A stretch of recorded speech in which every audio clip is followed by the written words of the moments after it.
अब आ रही चलें जी। सो अच्छा, ये तो हाईलाइट हो रहा है ना असल में।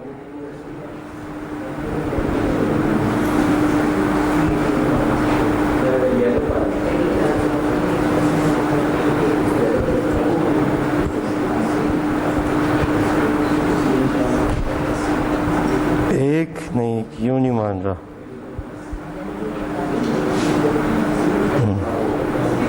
चलें, एक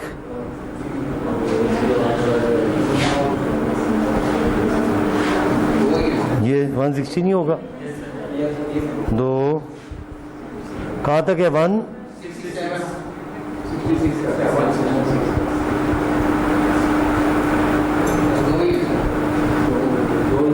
दो ही हैं और ये भी कटा हुआ था, इसको हम भूल गए थे। दो ही हैं, चलें जी, दो आगे चलें।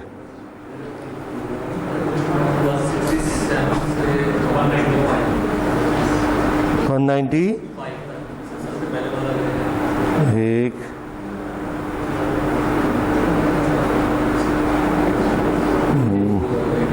दो तीन चार पाँच छः सात आठ 9।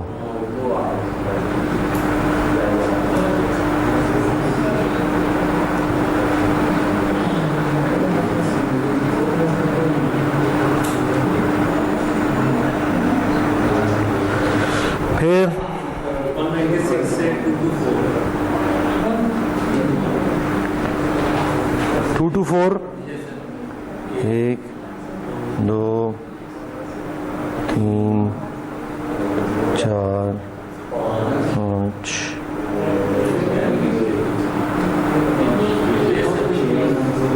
छः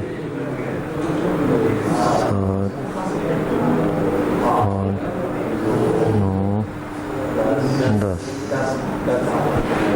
10 आ गए जनाब।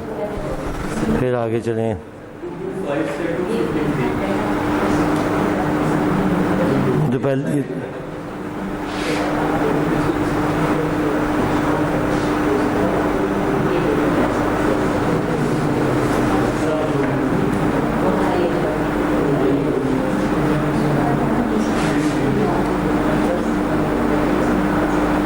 2 to 5 से 253 तक।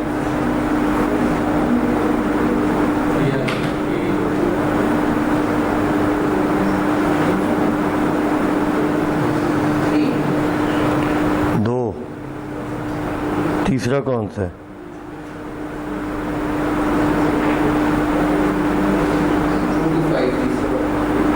ये एक है।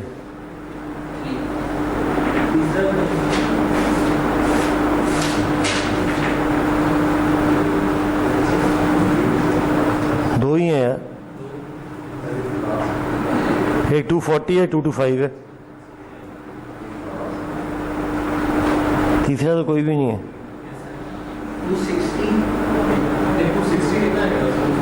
2 to 5 से नहीं 2 to 5 से, हाँ 253। अब 254 से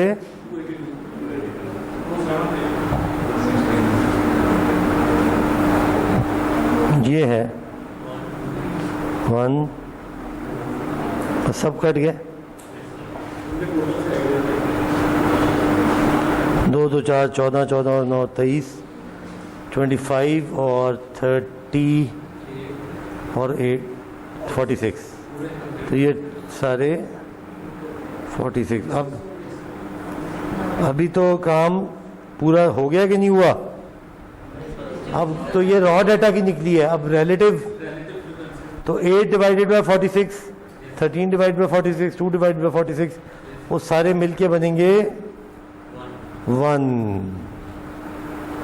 वो सारों का टोटल बनेगा 1। निकालें।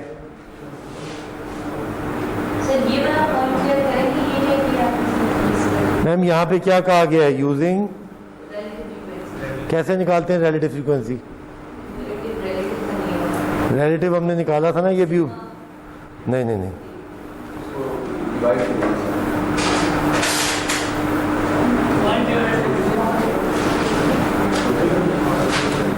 किधर गया रिलेटिव,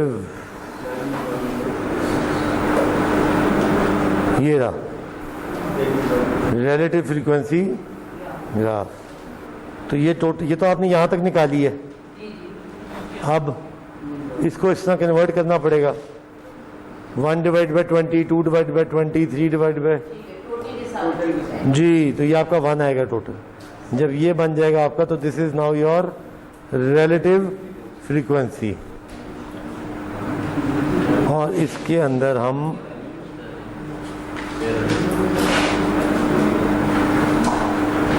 रिलेटिव फ्रीक्वेंसी के अंदर फिर इसकी क्यूमुलेटिव करेंगे तो क्यूमुलेटिव रिलेटिव बन जाएगी। ठीक है, एग्रीड और नॉट? रिलेटिव फ्रीक्वेंसी बनानी है हमने।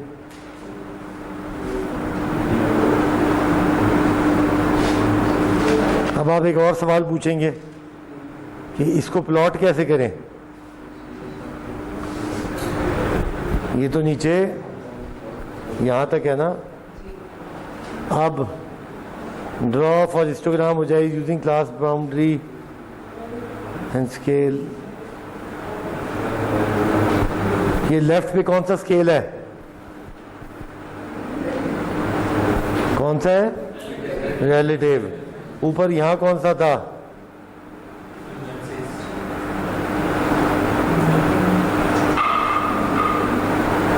फ्री। चेंज हो गया ना। अब ये नीचे रिलेटिव वाले स्केल पे बनेगा। ठीक है, बनाएं।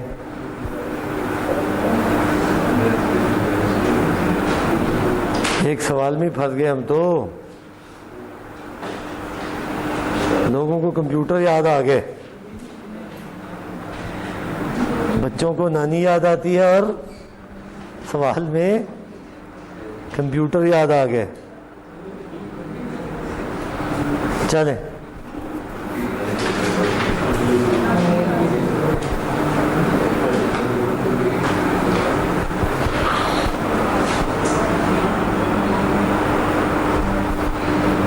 क्या करेंगे?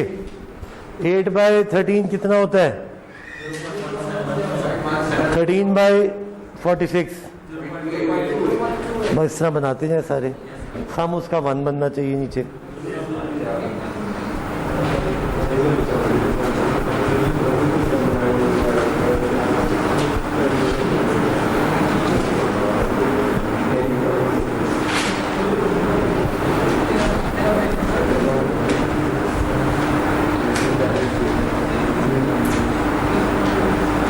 बाकी बन जाएगा, बनाना है या बन जाएगा?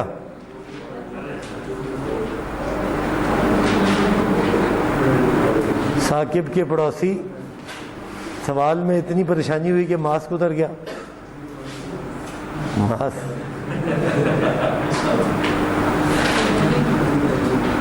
मुझे सॉरी आपका नाम नहीं आता, जिसका आता है उसके रेफरेंस से ही मैंने तसव्वुर। चलो ये कोई अच्छी वजह नहीं थी याद रखने वाली, इसलिए मास्क उतर जाना कोई अच्छी अलामत नहीं है,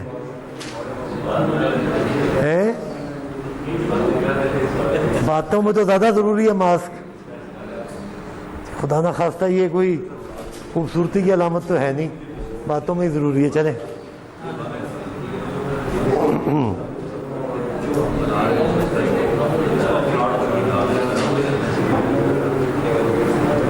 सिंपल। जब तक हाथ से नहीं होगा सर, ये एंड सो ऑन लिखना जो है ना, like wise and so on, वो हाथ से पूरा करना पड़ेगा एक सवाल।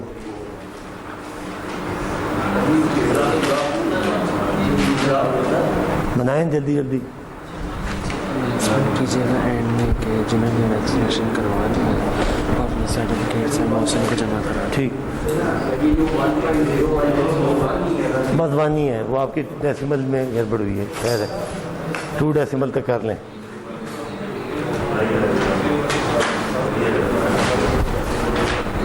एक आप यहाँ पे फरमाइश नोट कर लें यूनिवर्सिटी की,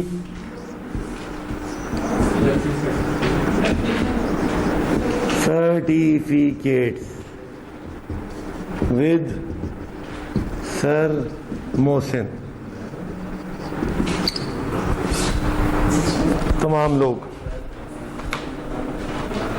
क्योंकि शायद अगली दफ़ा के बाद इसके बगैर बैठेंगे नहीं।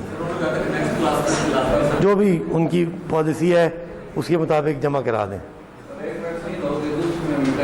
यार खुदा की कसम मुझे नहीं पता कि इसका क्या जवाब है, मोहसिन से पूछ ले उसका। ये कुछ ना कुछ एक दोस्त लगी हुई है, जो वो मानते ना यार उन्हें मना लो यार, बस ख़त्म।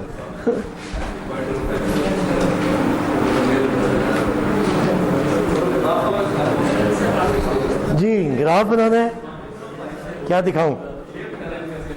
सॉरी, बना लिया आपने? बनाए ना, शेप तो आप बताएंगे। वो तकरीबन इस तरह का कुछ बनेगा, शक्ल ये नहीं बनेगी मगर लेफ्ट पे स्केल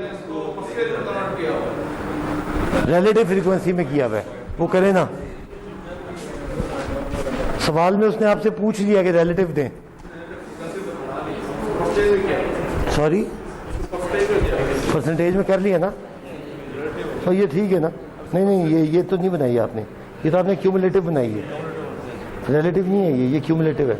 इसको काटें, इसको रिलेटिव निकालें, ये देखें ना 3 डिवाइडेड बाई 46 0.15 पॉइंटों में, कोई बात नहीं। वो लेफ्ट में उसी तरह का स्केल बनाए, फिर आगे बनाए।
इस पे इतनी देर ना लगाएं।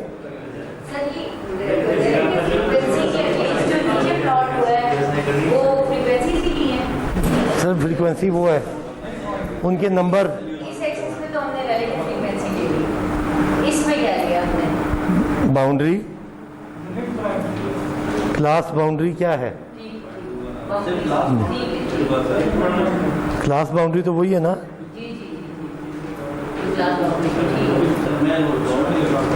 नहीं, रॉ डेटा पे नहीं करना, यहाँ पे इतना बड़ा ये क्या लिखा है?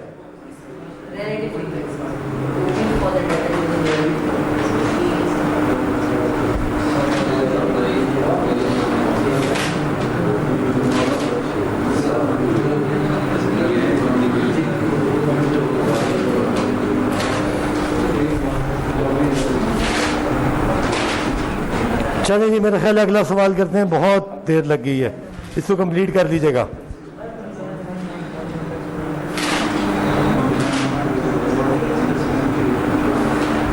ओके, थोड़ी सी तवज्जो आपकी।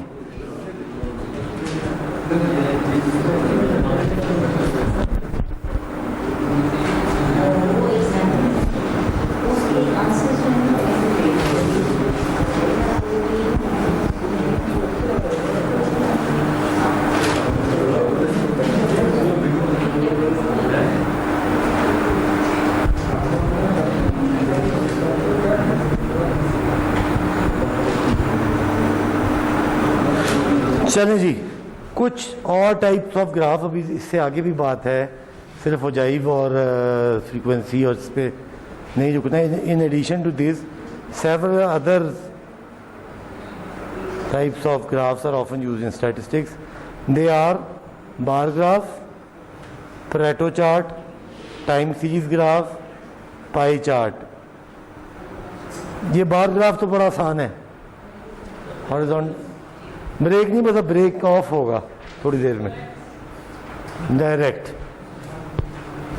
सो क्योंकि ब्रेक की तो वापस आते आते टाइम वैसे ही गुजर जाना है सारा.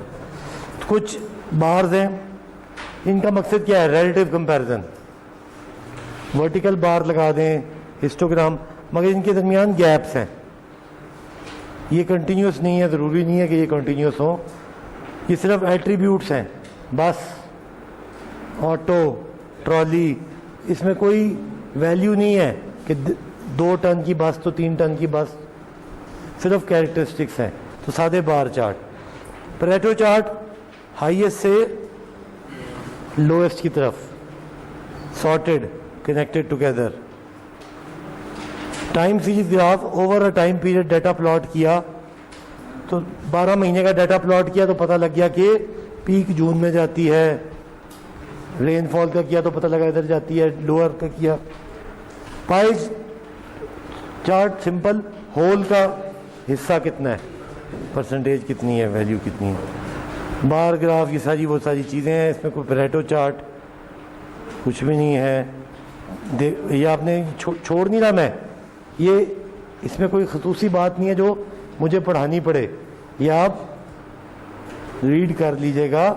इसमें कोई वो नहीं है, कोई कॉम्प्लेक्सिटी. इंटरेस्टिंग सा ग्राफ पढ़ाते हैं आपको.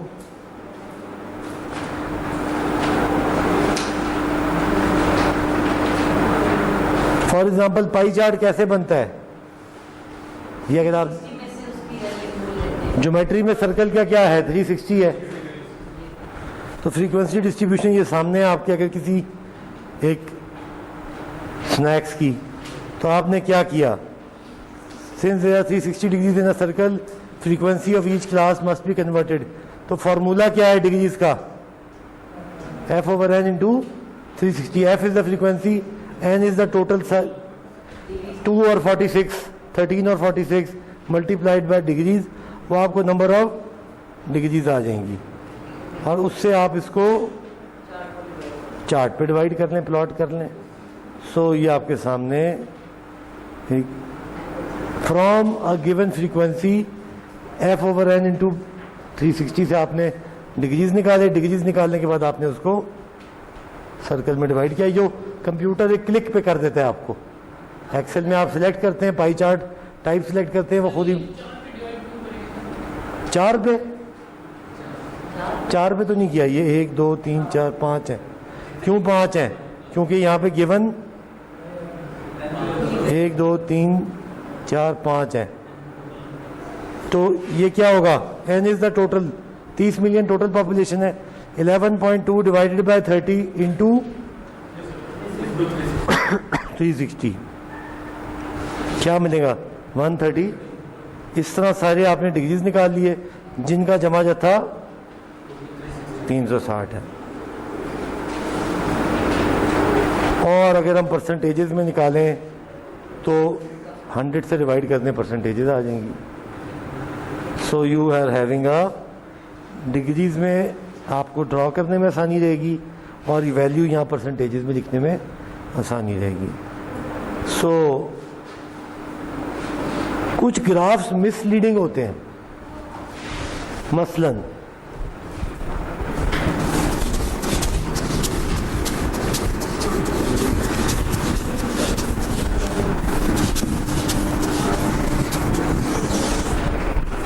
मसलन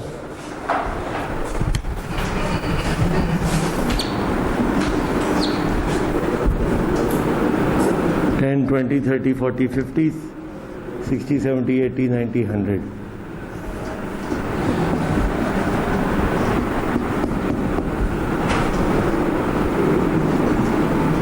ये एक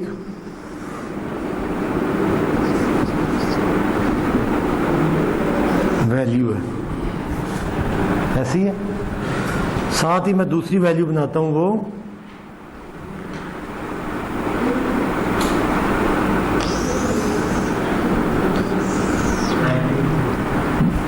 देखने में तो 90 लग रहा है, मगर अगर मैं यहाँ लिख देता हूँ 70, 71, 7, यहाँ लिख देता हूँ 60, चलो 70 लिख देता हूँ और इसको थोड़ा सा बड़ा कर देता हूँ,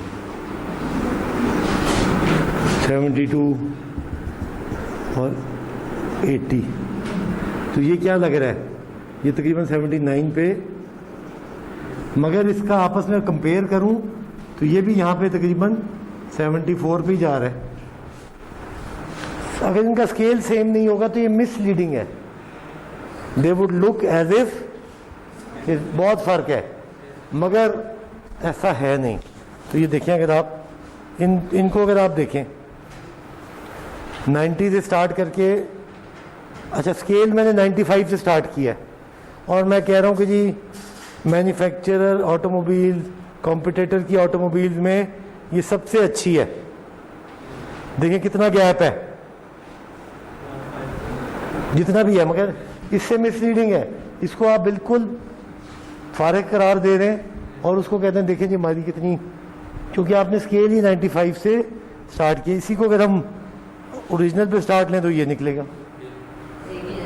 तो हमने सिर्फ डेटा की मैनिपुलेशन की ऐसे कि लगे कि हम बहुत अजीम हैं, एक ही डेटा है। तो this is a misleading graph. We need to have same startup scale जिसमें सबकी पूरी की पूरी वॉल्यूम आए। तो जी डेटा को आपने कोई डाटा फज नहीं किया, कोई वैल्यू चेंज नहीं की, सिर्फ आपने ग्राफ ऐसे बनाए जिसमें आप बड़े अजीम लग रहे थे, मगर हल्का सा आपने इधर 95 लिख दिया। तो जो एक नॉर्मल व्यूअर है वो कहेगा नहीं यार ए इज गुड यार, बी सी को छोड़ दो, सी को तो बिल्कुल ही फायर कर दो, हालांकि सी बेचारा भी ऑलमोस्ट सेम है। फिर एक आप देखें कि प्रोजेक्शन, अगर मैं यूं लगाऊं, अगर मैं 0 से लगाऊं ना तो ये ऑलमोस्ट एक जा रहे हैं, कोई ख़ास चेंज नहीं है। और अगर मैं 21 से लगाऊं तो फिर ये ओवर द ईयर्स। अब आपका ये डिसीजन आपका है। अगर जिस केस में आप ये वाला डाटा लेंगे तो लोग कहेंगे क्या तोप चलाई है आपने, कुछ भी नहीं। जहाँ इम्प्रूवमेंट बहुत छोटी हो ना वहाँ पे जूम इन करना पड़ता है, जहाँ इम्प्रूवमेंट बहुत बड़ी बड़ी हो वहाँ पे जूम इन से गलत मतलब आ जाता है, तो जूम आउट करना पड़ता है। तो अगर आपने 9 से 9.5 की है ना एवरेज गाड़ी की, तो ये एक बड़ी अकम्पलिशमेंट है। अगर आप बड़े स्केल पे देखेंगे 9, 9.5, 1 से लगेंगे, तो फिर आप इसको बताएं कि 9 थी और मैंने 9.5 की है, तो ये फ़र्क नज़र आए। 22.25 से 23.5 पे गए हैं और अब 23 क्रॉस कर रहे हैं। एक के अंदर 10 सालों में रिसर्च ने माइल्स पर गैलन बढ़ा दिया है, मगर अगर इस तरह दिखाऊंगा तो कहेंगे यार टाइम ही ज़ाया कर रहे हैं, nothing is tangible is coming out. वो यहाँ पे एक्सपेक्टेशन होगी कि कुछ ऐसे बन जाए, हो नहीं सकता ना टेक्नोलॉजिकली। तो उधर ये वाला ग्राफ, उधर ये मिसलीडिंग हो जाएगा और इधर ये मिसलीडिंग था। कंपैरिजन 1967 में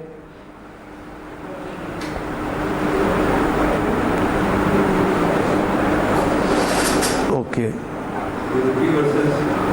another misleading graph technique used involves exaggerating the one-dimensional increase by showing it in 2 dimension। यानी कि ये 1 dimension है, 2 dimension में ये आपने x और y दोनों भी तरफ बढ़ गए। For example, the average cost of 30-second commercial has increased from $42,000 to $3 million in 2010. The increase shown figure represents a change in companies of height of 2 bars. This same data is shown in the 2 dimension. Notice the difference seems much larger because the eye is comparing the area of the circles than the height. हम इतना और इतना बड़ा को देख रहे हैं, हालांकि फ़र्क ये और ये है। हम उसे जान के सेकेंड डायमेंशन में लेके जा रहे हैं टू सपोर्ट आवर क्लेम, तो ये ज़्यादा लगे. It's not wrong to truncate scale or represent two-dimensional pictures, but when these techniques are used, the reader should be cautioned of the conclusion drawn, should be cautious of the conclusions drawn. मैं आपको बताना ही यही चाह रहा हूँ कि difference है, तो मैं आपको जूम करके दिखाऊंगा, और अगर मैं आपको उस डिफरेंस इंपॉर्टेंट नहीं है, कंपैरिजन है, तो फिर मुझे जूम आउट करके दिखाना चाहिए, यानी कि एथिकली मुझे करेक्ट ग्राफिंग टेक्निक यूज़ करनी चाहिए.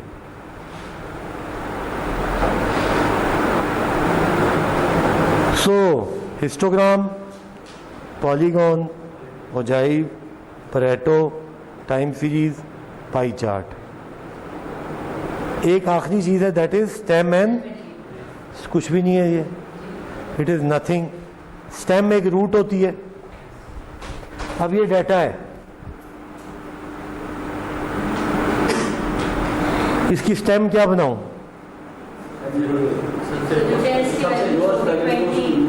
10, 20, 30, 40, 50 इस तरह बना देते हैं. Arrange the data in order. अब आपने निकाला 0 to separate the data on the first digit basis. 1 0 1 2 3 4. अब इसके आगे 11 भी है, 12 भी है, यानी कि इसकी स्टेम क्या है? 1, और रूट आगे 2 4 6 1 3. इसका मतलब क्या है? 12 14 16 11 13. तो दिस इज द स्टेम. इसकी स्टेम 22 23 26 27 29. जी वो लीफ. अभी आपने सिंपल अलग अलग किया. 0 की स्टेम वाला वो 2 है, 1 की स्टेम वाला ये है, 2 की 3 की 4 5. अब आपने लीडिंग डिजिट क्या है? लीडिंग डिजिट क्या है? स्टेम, जो पहला डिजिट है. दूसरा डिजिट क्या है? तो ये आपके, अब आपने ये बना लिया. अब आप देखिए ये बनाते ही आपको एकदम से शक्ल से बन गई. अगर आप इसको थोड़ा सा गौर करें तो ये ऑटोमेटिक शेप बन गई. इसको अगर आप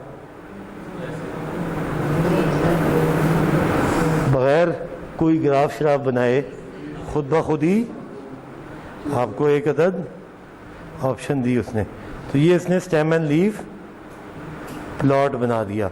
अब इससे figure shows the distribution peaks in the centre. वो जो मैंने आपको की बात बताई थी कि ये पीक है, and there are no gaps. कुछ ना कुछ इंफॉर्मेशन मिल जाती है.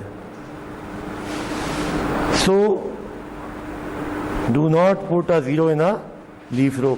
0 को स्टेम. आप यहाँ अगर ये कोई नहीं है 0 वाला, तो आप इसको डैश भी डाल सकते हैं, एम्प्टी भी डाल सकते हैं. 0 लिखने की जरूरत नहीं, क्योंकि 0 मिसलीडिंग है, क्योंकि 0 एक डिजिट है. 0 कोई वैल्यू नहीं है. 0 इज द स्टेम, और रूट में लीफ में डैश है, वो हो सकता है. So we can have such kind of. अब इससे आपको पता लग गया कि ये इस तरह का डेटा है. इसको घुमा के देख लें, मल्टी मॉडल बन रहा है. बाई मॉडल तो नहीं कहना चाहिए, क्योंकि दोनों की पीक सेम नहीं है. 2 दफ़ा क्यों लिया? एक ही लाइन में भी कर सकता. नहीं, डिवाइड किया ना. 50 से 55, 54 तक, 55 से 59, 64, 65, 69, क्योंकि नंबर थोड़े हैं ना, 3 नंबर है, उसे डिवाइड, रेंजेस डिवाइड कर ली हैं. ठीक है, ताकि अभी देखें ना ये थोड़ा सा है इनटू क्लास. उसने क्लासेस छोटी बनाई हैं. सो हम 2 डाटा को कंपेयर भी कर सकते हैं. कॉमन स्टेम, दोनों के लीव्स अलग। अब आपको पता लगता है ये भी यहीं पीक कर रहा है और ये भी इस तरह कर रहा है। So comparing distribution buildings in Atlanta have a large variation in number of storeys. ये देखें कितनी ज़्यादा हैं। Although both distribution are peaked in the 30 to 39 class, Philadelphia has more buildings in this class. तो आपने बगैर कुछ ग्राफ श्राफ बनाए सिर्फ नंबरों से ही डाटा डिस्क्राइब कर दिया। अभी हम अगेन रिपीट कर रहा हूँ, डिस्क्रिप्टिव पे ही फंसे में, इन्फ्रेंशियल पे नहीं गए। So this brings us to the end of the chapter number 2 and along comes review exercise. So the first assignment of this course is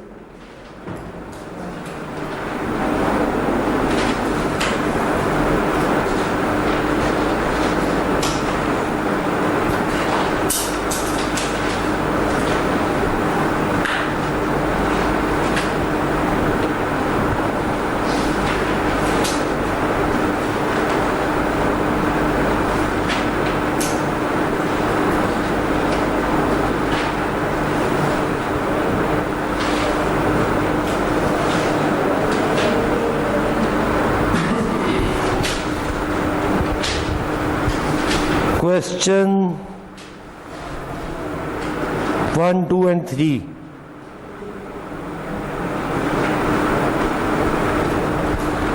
Page number 99, 100 and 100.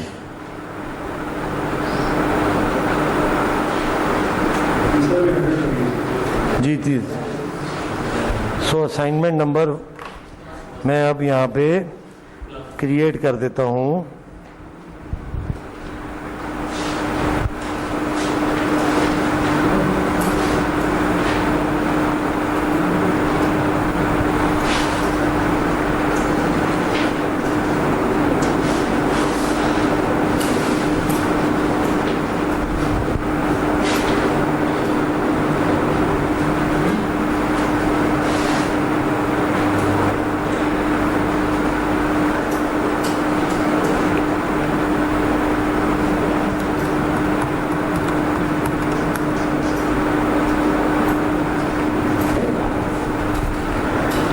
Page 99, 100,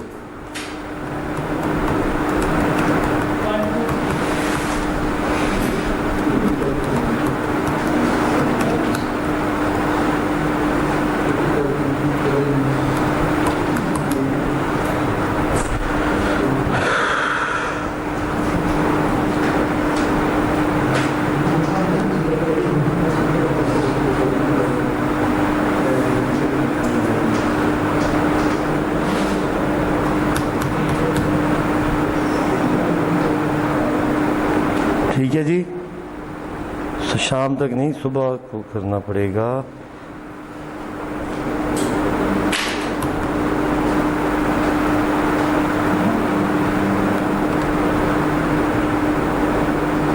ठीक है जनाब जी। सॉरी, सुबह 10 बजे तक का टाइम है। हाँ, संडे क्लास के स्टार्ट से पहले का अगले संडे।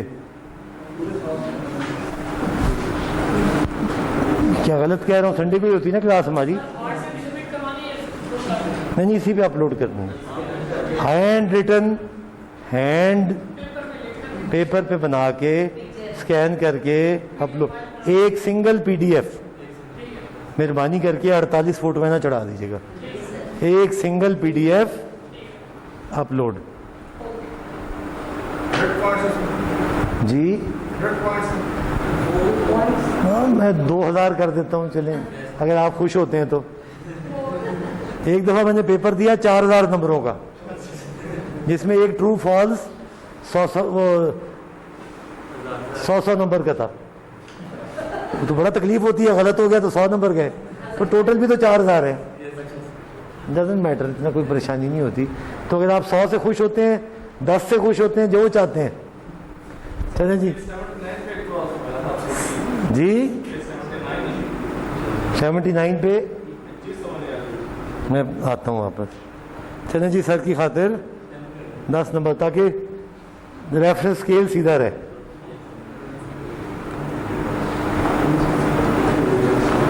अच्छा जी, अब मैं डाल दूं उनके लिए लेक्चर समरीज।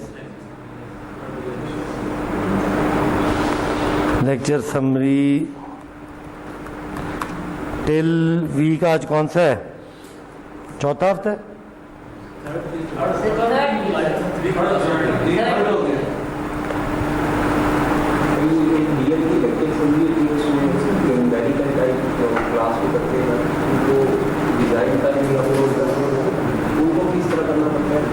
जी जी जी जी जी जी जो असाइनमेंट है ये उनकी भी है जी, उन्होंने भी जमा कराया। जी जी, ये जो असाइनमेंट है सबकी है, चाहे वो डीएल है चाहे वो ऑन कैंपस है, सबकी है। और जो आपके क्विज वगैरह होंगे वो उनके नहीं होंगे, जो आपके अटेंडेंस के नंबर मिल रहे हैं वो उनको नहीं मिलेंगे, उनको लेक्चर समरियों की बेस पे मिलेंगे।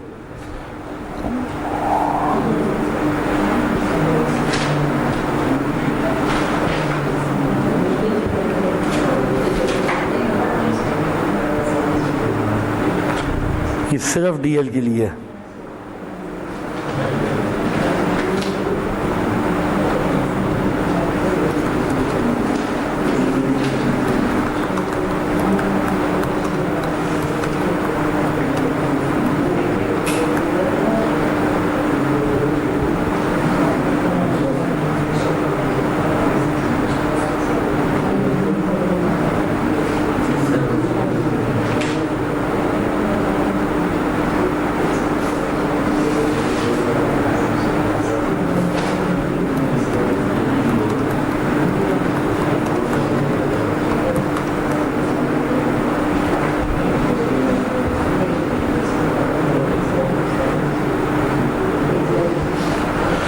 चले, मेरा ख्याल है उनकी जगह बन गई है।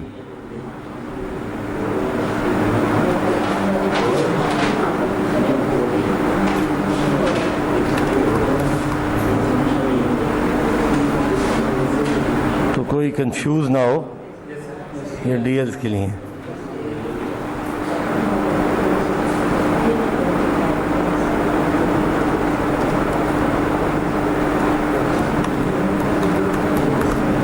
ठीक है जी, अब किसी को कोई शक शुबा नहीं होना चाहिए।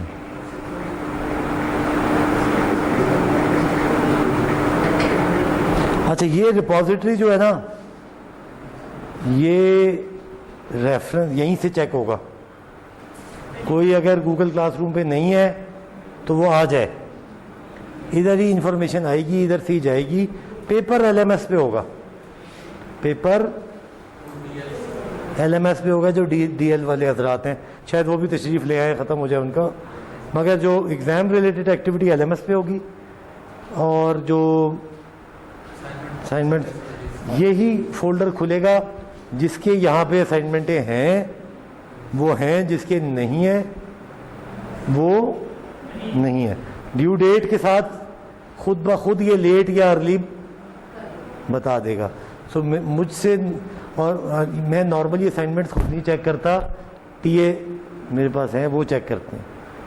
तो वो आपको नहीं जानते, आप उन्हें नहीं जानते, तो दोनों का आपस में सिवाय ये कनेक्शन के अलावा कोई कनेक्शन नहीं है। तो उनके लिए आप जस्ट नंबर हैं। मेरे लिए तो साकिब तसव्वुर कोई शक्ल है ना, जब मैं अब्दुल्ला का सोचता हूँ तो मैं कहता हूँ यार कोई बात नहीं, छोड़ दो इसे। उसके लिए कोई, टीए के लिए कोई अब्दुल्ला इंपॉर्टेंट नहीं है। वो 5404 रोल नंबर है बस, वो उसने आराम से 0000 फिट करने और रिज़ल्ट बना देने। तो जहाँ कंप्यूटराइजेशन की आसानियाँ हैं वहाँ पे कोल्ड ब्लडेडनेस भी आ गई हमें। मुझे तो शक्ल पता है आपकी, मेरे दिल में तो आएगा यार मैडम लेट होती हैं, कोई बात नहीं, परेशान है, काम कर रही हैं, चलो दे दो। मगर टीए को कोई पता नहीं मैडम कौन है ये, उसने खूबसूरत अंडे लगाने हैं। अल्लाह हाफिज। टीए सिर्फ कंप्यूटर पे रहता है, उसका और कोई राब्ता नहीं है। और मैं इस झंझट में उलझना नहीं चाहता। सोल्यूशन से वो चेक कर लेगा, रेफरेंस दे देगा और आपके नंबर। तो आपको पूरी अपनी मुकम्मल मंजर कशी खुद देख सकते हैं कि मैं कितना ड्यू डेट से लेट हूँ, कितने में मिसिंग हूँ और कितनी मेरी असाइनमेंट है। पहला दर्जा तो ये है ना कि पहुँचे तो सही, जब पहुँचेगी तो चेक होगी। फिर 10 में से 7, 5, 8, 9 मिलेंगे, 10 मिलेंगे। पहुँची नहीं तो क्या मिलेगा? नहीं, आपका सब कुछ हैंड रिटन ही होगा। डीएल्स का पिछली दफ़ा हुआ था तो उनका पर्चा मैंने अलग बनाया था, और उसका ये पिछले कोर्स में डीएल्स को कोई फ़ायदा नहीं, नुकसान नहीं बेचारों को हुआ था। थोड़ी सी सख्ती ज़्यादा हो गई थी उनके पर्चे में, क्योंकि वो अज्यूम किया गया कि उनका ओपन बुक है, जाहिर है वो अकेले बैठे, तो पर्चा डिज़ाइन भी उसी तरह हुआ। आपका जाहिर है सुपरवाइज था, तो इधर नंबर अच्छे आए हैं, डीएल्स में कम ग्रेड आए हैं। यहाँ पे ए भी आए हैं, वहाँ पे किसी का ए नहीं आया था, शायद एक का आया था। सो पॉइंट ये कि अप्रोप्रिएट लेवल ऑफ डिफ़िकल्टी दोनों के लिए होगी, एक नहीं होगी कि आप पे यहाँ मैं खड़ा घूर रहा हूँ और वो खड़े आराम से दो तकिए पे लेट के पेपर हल कर रहे हैं। दोनों में फ़र्क होगा। इंशाल्लाह पसीने उनके उधर भी निकलेंगे, अगर आपके यहाँ निकल सकते हैं तो उनके वहाँ भी निकलेंगे। चलें, अभी मैं क्लास की हाज़िरी ले लूँ। ओ हो पेज नंबर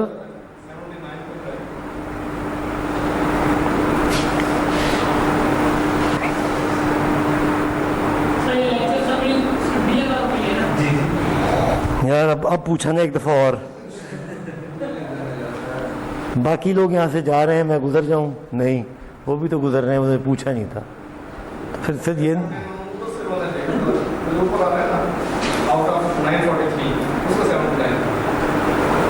अच्छा यहाँ पे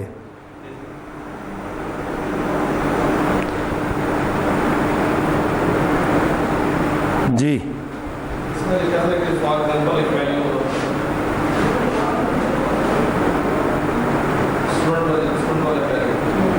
ऊपर जाऊँ? Students sometimes have difficulty finding class boundaries when given the class limits. The basic rule of thumb is class limit should have the same place value जिसमें डेटा है। रॉ डेटा किसमें है? Raw data integer में है, तो class limit की same होगी।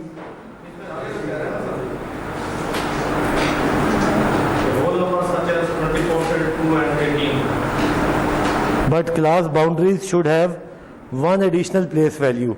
तो अगर ये 23, 24 है तो क्लास बाउंड्री क्या होगी? क्लास बाउंड्री में 0.5 लोअर में से माइनस हो जाएगा और उधर ऐड हो जाएगा। आगे जो कह रहा है, ये ऑड नंबर क्यों कह रहा है? For example, if the values in the data are whole number 24, 32, 18, the limits of the class might be 31 to 37. तो होने दे, 24, 32 और 18। नहीं वो ठीक है, उसकी और भी तो होंगी ना। ये तो उसने एग्जांपल दी है कि the limits for a class, एक क्लास के लिए।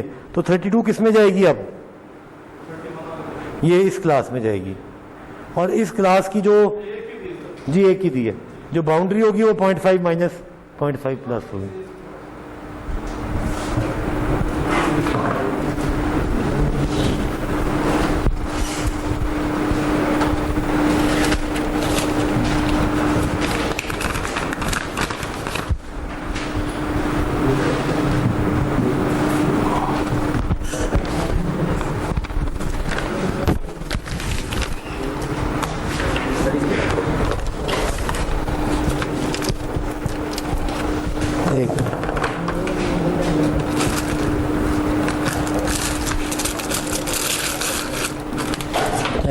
Thank you very much. क्या डेट है जी आज?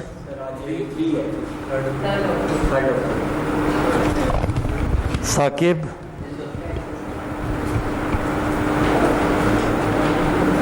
जवाद, मोहम्मद जवाद खान, मिशकत अली शाह, अब्दुल्ला, मोहम्मद फवाद मजहर, अजहर हुसैन, जुबैर, सरफराज, हमज़ा, अली उस्मान, वकास, अली वकास तारिक,